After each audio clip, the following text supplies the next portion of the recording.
So hello everyone, finally তোমাদের wait over হয়েছে। তার কারণ হচ্ছে এসএসসি সিজিএল 2026 এর নোটিফিকেশন, কিন্তু অফিসিয়াল নোটিফিকেশন কিন্তু আউট হয়েছে। আচ্ছা দেখো, দেখতে পাচ্ছ এখানে স্ক্রিনে date of date for submission online application 21/5/2026 থেকে 22/6/2026 মধ্যে, অর্থাৎ 22 তারিখ, 22শে জুন। 22শে জুন কিন্তু তোমাদের লাস্ট ডেট, অর্থাৎ আজ থেকেই হয়তো ফর্ম ফিল আপ শুরু হচ্ছে, আজই হয়তো 21 তারিখ। আচ্ছা, অ্যাপ্লিকেশন উইন্ডো যদি কোনো ভুল হয় তাহলে সেটা 29 তারিখ থেকে 1 তারিখ অবধি খোলা থাকবে।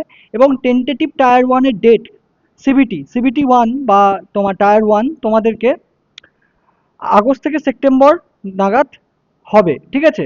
এবং ডিসেম্বরে 2026-এ টায়ার 2 এক্সামিনেশন হবে।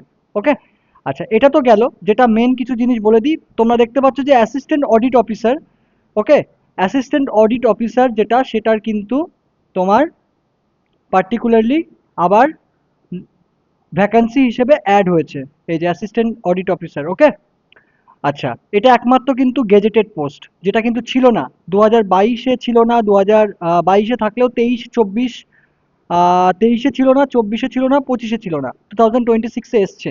ওকে, ডবল এর পদ। আচ্ছা, এছাড়া তুমি দেখতে পাচ্ছ এখানে যা যা পোস্ট, মোটামুটি সবই তোমরা জানো যে কি কি পোস্ট আছে। যেটা জানার বিষয়, যেটা মোস্ট ইম্পর্টেন্টলি, সেটা হচ্ছে ভ্যাকান্সি কত থাকছে। টেন্টেটিভ ভ্যাকান্সি প্রায় 12,256। ভ্যাকান্সি কিন্তু ভালো লেভেলের রয়েছে, 12,256টা ভ্যাকান্সি রয়েছে। অবভিয়াসলি তার মানে প্রায় 1,20,000 বা 1,30,000 স্টুডেন্টকে কিন্তু ওরা ডাকবে। এটা কিন্তু টেন্টেটিভ ভ্যাকান্সি, এটা বাড়তেও পারে। সময় সময়ে যে ডিপার্টমেন্ট রিপোর্ট করবে, ভ্যাকান্সি কিন্তু বাড়বে। ওকে, আচ্ছা, আর যেটা মোস্ট ইম্পর্টেন্টলি সেটা হচ্ছে যে, আচ্ছা এজ লিমিট তো তোমরা জানোই যে ম্যাক্সিমাম পোস্ট যেগুলো 2800 গ্রেড পে অবধি, 18 থেকে 27। আর যেগুলো হচ্ছে তোমাদের 4200 4600 গ্রেড পে, সেগুলো কিন্তু তোমরা 20 থেকে 30 বা 20 থেকে 30 মেনলি দিতে পারবে। ওকে, আচ্ছা, আর একটা জিনিস হচ্ছে জানার বিষয়, যেটা হচ্ছে এজ রিল্যাক্সেশন, তোমরা জানো। যেটা মেন জিনিস দেখানোর, যেটা নতুন এবছর ইন্ট্রোডিউস হয়েছে, সেটা হচ্ছে তোমাদের সেকশনাল টাইমিং। আমি জাস্ট একটু এগিয়ে দিয়ে একটু ফরওয়ার্ড করে দেখি যে কোথায় আছে সেকশনাল টাইমিং এর কথা।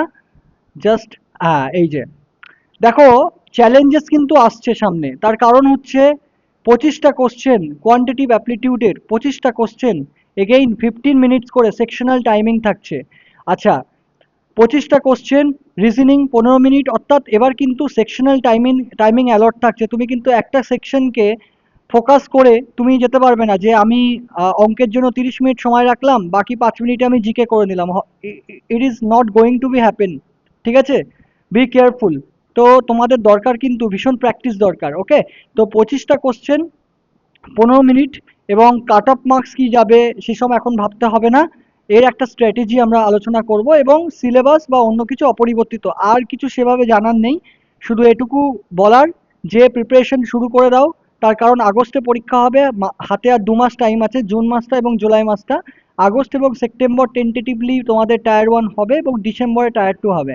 তো টায়ার 2 জন্য তোমরা সময় কম পাবে, তোমরা কিন্তু টায়ার 1-এর জন্য সময় কম পাচ্ছ। ওকে, তো আর ফর্ম ফিল আপের ক্ষেত্রে একটু চেষ্টা করবে 5-7 দিন পর থেকেই চেষ্টা করার ফর্ম ফিল আপের, কারণ পরের দিকে কিন্তু সার্ভার জ্যাম থাকে। ওকে, দ্যাটস অল ফর টুডে। তোমরা চ্যানেলটাকে অবভিয়াসলি সাবস্ক্রাইব করো, এবং অবভিয়াসলি এরপরে অর্থাৎ সিজিএল এর জন্য কি কি আমাদের ইনিশিয়েটিভ আসতে চলেছে, তার জন্য কিন্তু এডুয়াব বাংলাতে অবশ্যই নজর রাখতে হবে, এডুয়াব বাংলা চ্যানেলে। ওকে, থ্যাংক ইউ।